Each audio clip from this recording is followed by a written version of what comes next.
എല്ലാവർക്കും ഇന്നത്തെ ക്ലാസ്സിലേക്ക് സ്വാഗതം. ലാസ്റ്റ് ക്ലാസ്സിൽ നമ്മൾ പഠിച്ചിട്ടുള്ളത് ഫണ്ട് ഫ്ലോ സ്റ്റേറ്റ്മെൻറ്റിനെ കുറിച്ചായിരുന്നു. എങ്ങനെയാണ് ഫണ്ട് ഫ്ലോ സ്റ്റേറ്റ്മെൻറ്റ് തയ്യാറാക്കുക, schedule of changes in working capital, fund from operation, ledger account preparation തുടങ്ങിയ കാര്യങ്ങളൊക്കെ നമ്മൾ മനസ്സിലാക്കി. അപ്പോൾ ഇന്ന് നമ്മൾ ചെയ്യാൻ പോകുന്നത് അഡ്ജസ്റ്റ്മെൻറ്റുകൾ വരികയാണെങ്കിൽ അതിൽ നിന്ന് എങ്ങനെയാണ് ഫണ്ട് ഫ്ലോ സ്റ്റേറ്റ്മെൻറ്റ് തയ്യാറാക്കുക എന്നുള്ളതാണ്. ഒരു ചോദ്യം നമുക്ക് തന്നിട്ടുണ്ട്. From the balance sheet of X limited make out A schedule of changes in working capital and fund flow statement.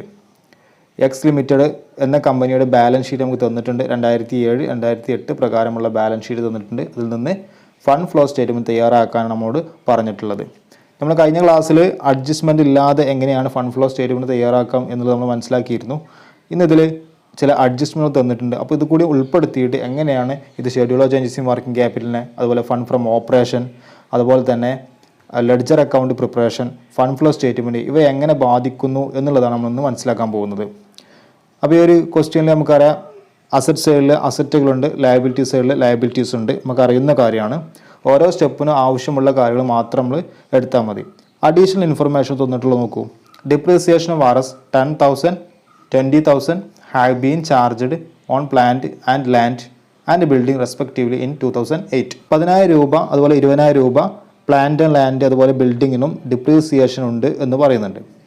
And interim dividend of RS 20,000 has been paid in 2008. 2008 interim dividend 20,000 രൂപ അടച്ചതായിട്ട് പറയുന്നു. Income tax of rupees 35,000 has been paid in 2008. Income tax 35,000 രൂപ 2008 അടച്ചതായിട്ടും പറയുന്നുണ്ട്. അപ്പോൾ നമുക്ക് മനസ്സിലാക്കേണ്ടത് ഇനി എങ്ങനെയാണ് fund flow statement തയ്യാറാക്കുക. അതിന് ആദ്യമായിട്ട് ചെയ്യേണ്ടത് എന്താ നമുക്കറിയാം, schedule of changes in working ക്യാപിറ്റലാണ്. അപ്പോൾ schedule of changes in working capital തയ്യാറാക്കാൻ വേണ്ടത് എന്താണെന്നുള്ളത് നമ്മൾ മനസ്സിലാക്കാം. നമുക്കറിയാം കറണ്ട് അസറ്റും കറണ്ട് ലയബിലിറ്റിയും മാത്രമേ schedule of changes in work capital തയ്യാറാക്കാൻ നമുക്ക് ആവശ്യമുള്ളൂ. അഡ്ജസ്റ്റ്മെൻറ്റ് എന്ത് തന്നെ വന്നാലും അതൊരിക്കലും schedule of changes in work capital ബാധിക്കുകയില്ല. അപ്പോൾ അഡ്ജസ്റ്റ്മെൻറ്റ് പരിഗണിക്കേണ്ട ആവശ്യമില്ല. നമുക്ക് കറണ്ട് അസറ്റും കറണ്ട് ലയബിലിറ്റിയും മാത്രം മതി. നമുക്കൊരു വിവരങ്ങൾ വെച്ചിട്ട് എങ്ങനെയാണ് ആദ്യം schedule of changes in working capital തയ്യാറാക്കാം എന്നുള്ളത് നോക്കാം. Schedule of changes in working capital തയ്യാറാക്കുന്ന ഫോർമാറ്റ് നമുക്കറിയാം. ആദ്യം ഒരു particular column, 2 amount column, then changes in working capital increase ആണോ ഡിക്രീസ് ആണോ. ആദ്യം കറണ്ട് അസറ്റാണ് നമ്മൾ എടുക്കേണ്ടത്. നമുക്കറിയാം ഈ ബാലൻസ് ഷീറ്റിൽ കറണ്ട് അസറ്റ് ഏതൊക്കെയാണുള്ളത് നോക്കാം. ബാലൻസ് ഷീറ്റിൽ അസറ്റ് സൈഡിൽ ഗുഡ് വിൽ ഉണ്ട്, ലാൻഡ് ആൻഡ് ബിൽഡിംഗ് ഉണ്ട്, പ്ലാന്റ് ഉണ്ട്. പക്ഷേ ഇതെല്ലാം ഫിക്സഡ് അസറ്റാണ്. പിന്നെ ഉള്ളത് debtors, stock, bills receivable, cash, cash at bank. ഇത്രയും കാര്യങ്ങളാണ് കറണ്ട് അസറ്റ്. അപ്പോൾ 2 വർഷത്തെയും 2007-ലെയും 2008-ലെയും കറണ്ട് അസറ്റ് നമ്മൾ അതുപോലെ എഴുതുന്നു. ദെൻ അത് ഇൻക്രീസ് ആണോ ഡിക്രീസ് ആണോ. ഉദാഹരണത്തിന് ഡെപ്റ്റേഴ്സ് എടുക്കാം. 2007 1,60,000 ഉണ്ടായിരുന്നു. 2008 അത് 2 lakh. അതിൻ്റെ അർത്ഥം ഡെപ്റ്റേഴ്സ് 40,000 ഇൻക്രീസ് ചെയ്തിട്ടുണ്ട്. കറണ്ട് അസറ്റ് കൂടിക്കഴിഞ്ഞാൽ നമുക്കറിയാം വർക്കിംഗ് ക്യാപിറ്റൽ ഇൻക്രീസ് ചെയ്യും. അതുകൊണ്ട് ഇൻക്രീസ് കോളത്തിൽ 40,000. അടുത്ത സ്റ്റോക്കാണ്. 2007 77,000 ഉണ്ടായിരുന്നു. 2008 അത് 1,09,000 കൂടിയിട്ടുണ്ട്. സ്റ്റോക്കും ഒരു കറണ്ട് അസറ്റാണ്. കറണ്ട് അസറ്റ് കൂടിയാൽ വർക്കിംഗ് ക്യാപിറ്റൽ ഇൻക്രീസ് ചെയ്യും. So 32,000 increase. അടുത്ത ബിൽസ് റിസീവബിൾ ആണ്. 2007 20,000 ഉണ്ടായിരുന്നു. 2008 അത് 30,000 കൂടി. ബിൽസ് റിസീവബിൾ കറണ്ട് അസറ്റാണ്. 10,000 ഇൻക്രീസ് കോളത്തിൽ എഴുതും. അടുത്ത ക്യാഷ്. 2007 15,000 ഉണ്ടായിരുന്നു. 2008 അത് 10,000 കുറഞ്ഞു. അതിൻ്റെ അർത്ഥം 5,000 കുറഞ്ഞിട്ടുണ്ട്. കറണ്ട് അസറ്റ് കുറഞ്ഞു കഴിഞ്ഞാൽ വർക്കിംഗ് ക്യാപിറ്റൽ ഡിക്രീസ് ചെയ്യും. സോ ഡിക്രീസ് കോളത്തിൽ 5,000. അടുത്ത ബാങ്ക്. 10,000 ഉണ്ടായിരുന്നു 2007. 2008 അത് 8,000 കുറഞ്ഞു. അതിനർത്ഥം 2,000 ഡിക്രീസ് ആണ്.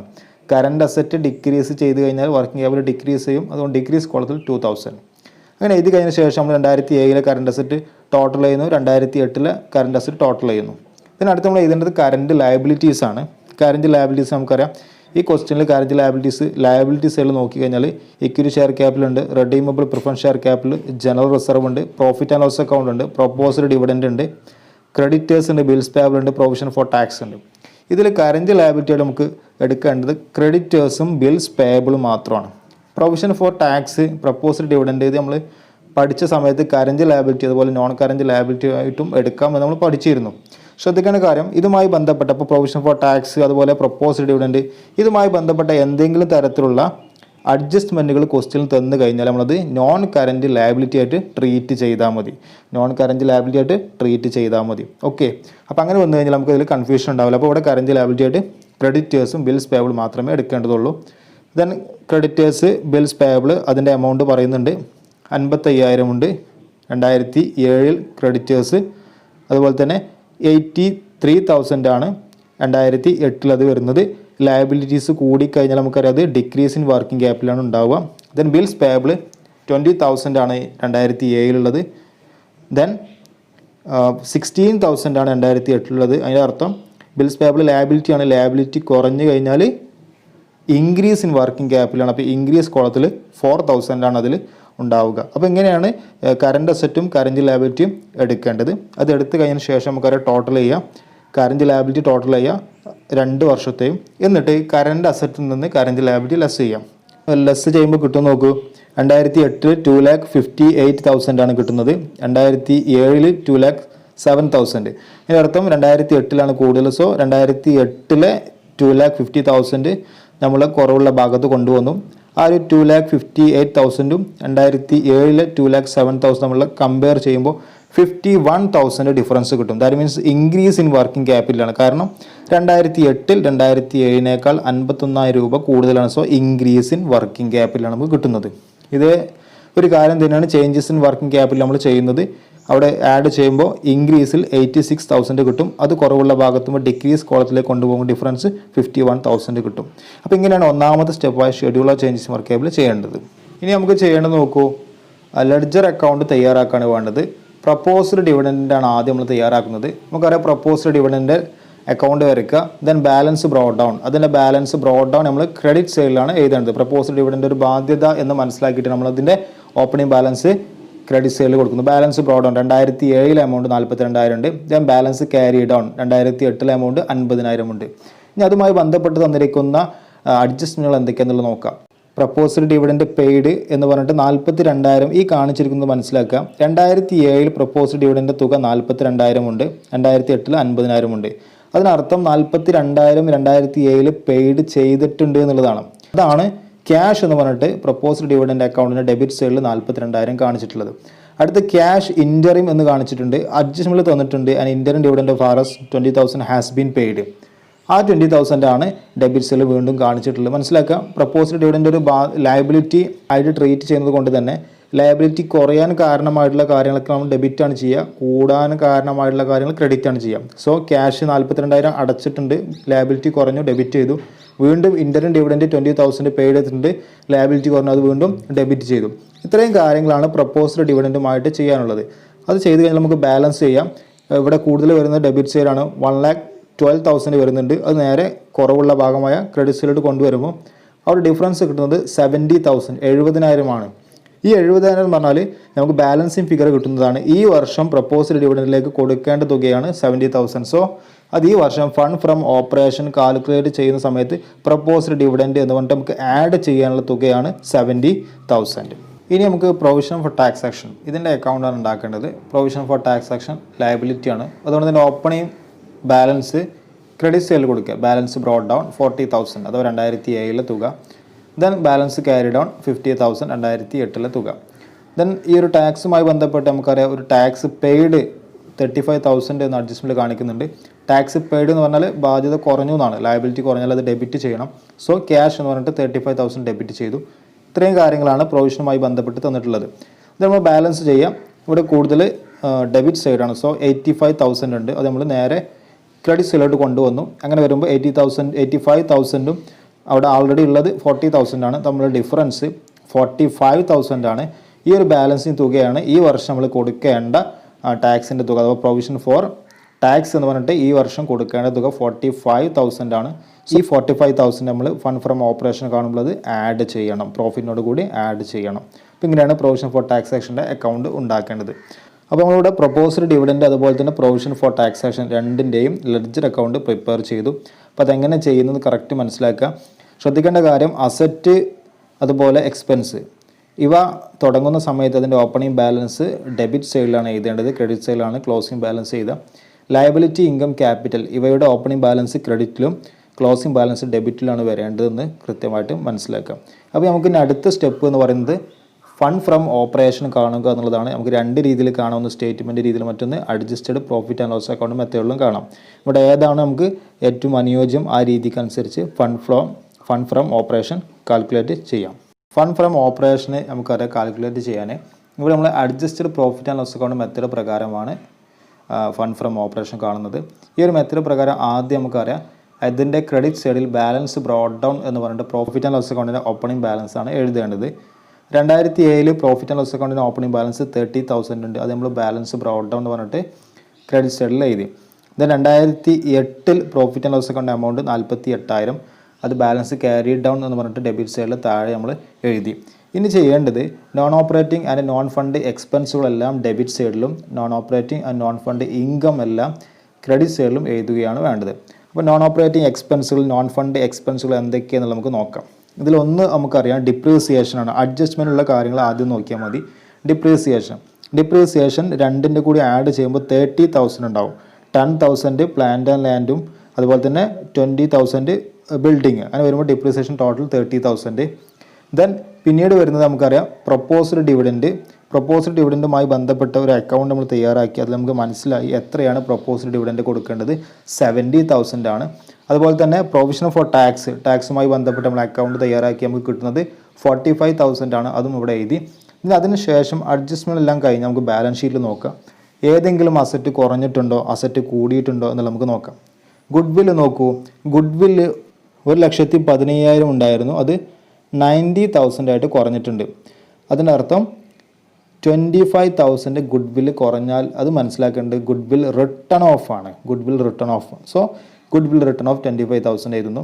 പിന്നീട് നമുക്കറിയാം ലാൻഡ് ആൻഡ് ബിൽഡിംഗ് അതിന് ഡിപ്രീസിയേഷൻ ആണ് നമ്മൾ പറഞ്ഞു. ബാക്കിയുള്ളതൊക്കെ കറണ്ട് അസറ്റാണ് നമ്മൾ എടുത്തിട്ടുണ്ട്. ഇനി ലയബിലിറ്റി സൈഡിൽ നോക്കൂ. ലയബിലിറ്റി സൈഡിൽ ഇക്വിറ്റി ക്യാപിറ്റലാണ്. 3 lakh ഉള്ളത് 4 lakh ആയി മാറിയിട്ടുണ്ട്. അത് നമുക്കറിയാം സോഴ്സ് ഓഫ് ഫണ്ടാണ്, അത് ഇവിടെ അല്ല കാണിക്കേണ്ടത്. റെഡീമബിൾ പ്രിഫറൻസ് ഷെയറും അങ്ങനെ തന്നെയാണ് ചെയ്യേണ്ടത്. ദെൻ ജനറൽ റിസർവ് 40,000 ഉണ്ടായിരുന്നത് 70,000 കൂടിയിട്ടുണ്ട്. അതിനർത്ഥം ട്രാൻസ്ഫർ ടു റിസർവ് ആണ്. സോ ട്രാൻസ്ഫർ ടു റിസർവ് 30,000, 40,000 ഉണ്ടായിരുന്നത് 70,000 കൂടിയിട്ടുണ്ടെങ്കിൽ 30,000 പ്രോഫിറ്റിൽ നിന്ന് റിസർവിലേക്ക് ട്രാൻസ്ഫർ ചെയ്തു. ദെൻ പിന്നീട് വരുന്ന ഓരോ ഐറ്റവും നമ്മൾ എടുത്തിട്ടുണ്ട്. സോ ഇത്രയും കാര്യങ്ങളാണ് ചെയ്യേണ്ടത്. അപ്പോൾ നോൺ ഓപ്പറേറ്റിംഗ് ഫണ്ട് നോൺ എക്സ്പെൻസുകളൊക്കെ ഡെബിറ്റ് ചെയ്തു. ഇനി നോൺ ഓപ്പറേറ്റിംഗ് ഇൻകം എന്തെങ്കിലും ഉണ്ടോ നോക്കാം. വേറെ ഒന്നും ക്വസ്റ്റ്യൻ ഇല്ലാത്തത് കൊണ്ട് തന്നെ നമുക്ക് ഈ അക്കൗണ്ട് ക്ലോസ് ചെയ്യാം. 2,48,000 ആണ് നമുക്ക് ഡെബിറ്റ് സൈഡ് ടോട്ടൽ ചെയ്യുമ്പോൾ കിട്ടുന്നത്. നേരെ നമ്മൾ ക്രെഡിറ്റ് സൈഡിലോട്ട് കൊണ്ടുവരുമ്പോൾ 2,40,000 അവിടെ എഴുതുന്നു. ദെൻ അവിടെ ആകെ ബാലൻസ് ബ്രോട്ട് എന്ന് പറഞ്ഞിട്ട് 30,000 ഉള്ളൂ. അപ്പോൾ രണ്ടും തമ്മിലുള്ള വ്യത്യാസം 2,18,000, 2,18,000 ആണ്. ഇതാണ് ഫണ്ട് ഫ്രം ഓപ്പറേഷൻ അഥവാ ബാലൻസിങ് ഫിഗറായിട്ട് കിട്ടുന്ന ഈ ഒരു തുകയാണ് ഫണ്ട് ഫ്രം ഓപ്പറേഷനായിട്ട് കിട്ടുന്നത്. നമുക്കറിയാം ഡെബിറ്റ് സൈഡ് ക്രെഡിറ്റിനേക്കാൾ കൂടിക്കഴിഞ്ഞാൽ നമുക്ക് കിട്ടുന്നത് ഫണ്ട് ഫ്രം ഓപ്പറേഷൻ ആയിരിക്കും. നമ്മൾ പഠിച്ചിട്ടുണ്ട് ഈ ഒരു മെത്തേഡ് പ്രകാരം. മൂന്നാമത്തെ സ്റ്റെപ്പായിട്ടുള്ള ഫണ്ട് ഫ്രം ഓപ്പറേഷൻ നമ്മൾ കണ്ടെത്തി കഴിഞ്ഞു. ഇനി നമുക്ക് ചെയ്യാനുള്ളത് ഫണ്ട് ഫ്ലോ സ്റ്റേറ്റ്മെൻ്റ് ആണ്. അതെങ്ങനെ ചെയ്യാന്നുള്ളത് നമുക്ക് നോക്കാം. ഫണ്ട് ഫ്ലോ സ്റ്റേറ്റ്മെൻറ്റ് നമുക്കറിയാം 2 സൈഡ് ഉണ്ടാകും, സോഴ്സ് ആൻഡ് ആപ്ലിക്കേഷൻ. ആദ്യം നമുക്ക് സോഴ്സ് നോക്കാം, അഥവാ ഏതൊക്കെ രീതിയിലാണ് സ്ഥാപനത്തിന് ഫണ്ട് വന്നിട്ടുള്ളത് നോക്കാം. ബാലൻസ് ഷീറ്റിൽ നോക്കുക. ബാലൻസ് ഷീറ്റിൽ ക്വസ്റ്റ്യൻ നമുക്ക് ആദ്യം അറിയാം ഇക്വിറ്റി ക്യാപിറ്റൽ ഉണ്ട്. ഇക്വിറ്റി ക്യാപിറ്റൽ 2007 3 lakh ആയിരുന്നു, 2008 4 lakh ആണ്. അതിനർത്ഥം 1 ലക്ഷം ഇൻക്രീസ് ചെയ്തിട്ടുണ്ട്. അതിനർത്ഥം കമ്പനി പുതിയ ഷെയർ ഇഷ്യൂ ചെയ്തിട്ടുണ്ട് എന്നുള്ളതാണ് മനസ്സിലാക്കേണ്ടത്. സോ അതുകൊണ്ട് തന്നെ 1 ലക്ഷം കമ്പനിയിലേക്ക് ഫണ്ടായിട്ട് വന്നിട്ടുണ്ടാവും. അപ്പോൾ ഇഷ്യൂ ഓഫ് ഇക്വിറ്റി ഷെയർസ് എന്ന് പറഞ്ഞിട്ട് 1 lakh നമ്മൾ സോഴ്സിൻ്റെ കോളത്തിൽ എഴുതും. അടുത്ത് നോക്കൂ, ഇനി എന്തെങ്കിലും തരത്തിലുള്ള സോഴ്സ് ഉണ്ടോ നോക്കൂ. ഇനി സോഴ്സായിട്ട് പ്രത്യേകിച്ച് ലയബിലിറ്റി സൈഡിലൊന്നും കാണിക്കുന്നില്ല. ഇനി നമുക്ക് നോക്കാനുള്ളത് ലാൻഡ് ആൻഡ് ബിൽഡിങ് നമുക്കറിയാം 2 lakh 2007 ഉണ്ടായിരുന്നു, 2008 അത് 1,70,000 ആയിട്ട് കുറഞ്ഞു. അതിനർത്ഥം 30,000 രൂപ കുറഞ്ഞിട്ടുണ്ട്.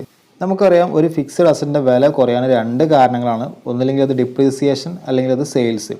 അപ്പോൾ ലാൻഡ് ആൻഡ് ബിൽഡിങ് 2 lakh ഉള്ളത് 1,70,000 ആയി കുറഞ്ഞു എന്ന് പറയുമ്പോൾ 30,000 കുറഞ്ഞു. അപ്പോൾ ലാൻഡ് ആൻഡ് ബിൽഡിങ്ങുമായി ബന്ധപ്പെട്ട ഡിപ്രീസിയേഷൻ ക്വസ്റ്റ്യനിൽ തന്നിട്ടുണ്ട്. എത്രയാണ്? 20,000 ആണ്. 20,000 ഡിപ്രീസിയേഷൻ പ്രകാരമാണ് കുറഞ്ഞിട്ടുള്ളത്. സോ ഇനി 10,000 കൂടി കുറഞ്ഞിട്ടുണ്ട്. അതെന്തായിരിക്കും? അപ്പം സെയിൽസ് ആയിരിക്കും. So sale of land and building 10,000 എന്ന് പറഞ്ഞിട്ട് നമ്മൾ സോഴ്സ് ഓഫ് ഫണ്ടിൽ എഴുതണം. Sale of land and building 10,000. ഇനി ഏതെങ്കിലും തരത്തിലുള്ള സോഴ്സ് നമ്മൾ ക്വസ്റ്റ്യൻ ഉണ്ടോ നോക്കുക. ഏതെങ്കിലും അസറ്റ് വിറ്റതോ ഷെയർ ഇഷ്യൂ ചെയ്തതോ എന്തെങ്കിലും ലോൺ എടുത്തതോ തുടങ്ങിയ കാര്യങ്ങളൊന്നും ഇല്ല എന്ന് നമുക്ക് മനസ്സിലാവുന്നുണ്ട്.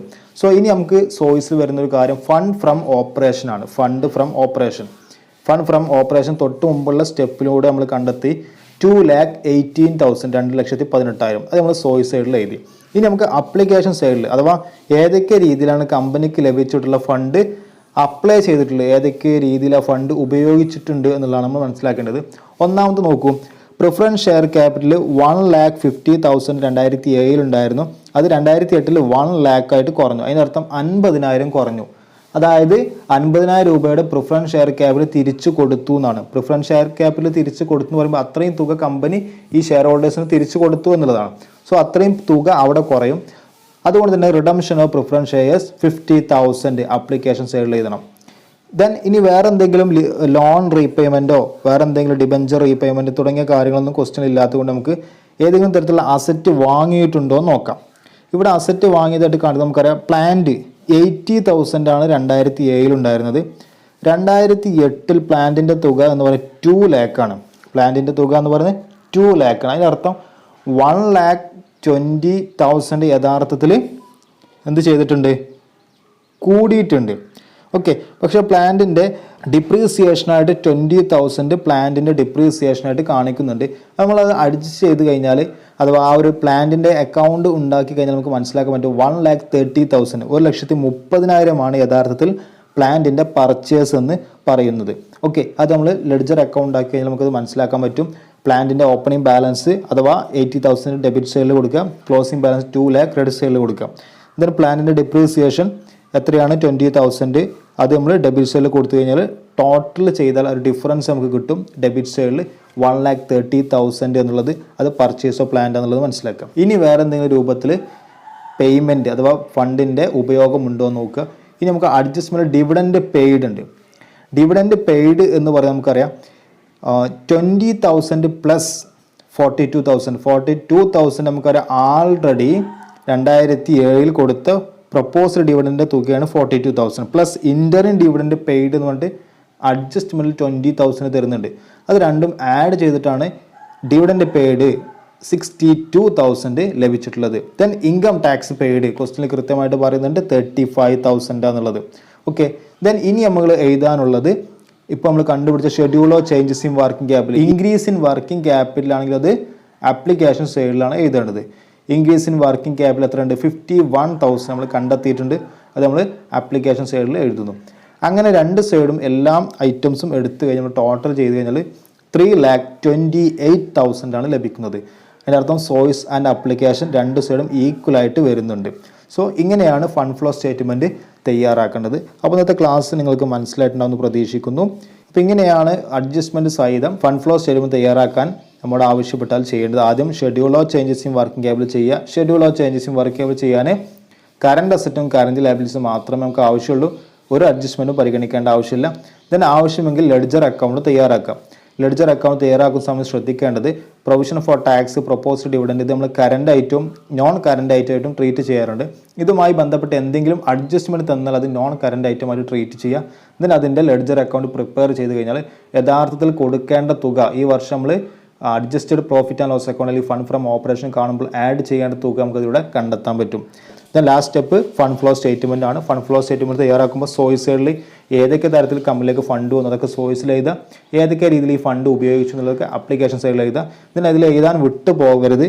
ഒന്ന് ഫണ്ട് ഫ്രം ഓപ്പറേഷൻ, നമ്മൾ കണ്ടെത്തിയ ഫണ്ട് ഫ്രം ഓപ്പറേഷൻ ആണെങ്കിൽ സോഴ്സ് സൈഡിൽ എഴുതുക. അതുപോലെ തന്നെ ഇൻക്രീസ് ഇൻ വർക്കിംഗ് ക്യാപിറ്റലാണ് അത് ആപ്ലിക്കേഷൻ സൈഡിലും എഴുതാൻ വിട്ടുപോകരുത്. അപ്പോൾ ഇങ്ങനെയാണ് ഇത് ചെയ്യേണ്ടത്. അപ്പോൾ ഇന്നത്തെ ക്ലാസ് നിങ്ങൾക്ക് മനസ്സിലായിട്ടെന്ന് പ്രതീക്ഷിക്കുന്നു. അപ്പോൾ അടുത്ത ക്ലാസ്സിൽ നമുക്ക് വീണ്ടും കണ്ടുമുട്ടാം.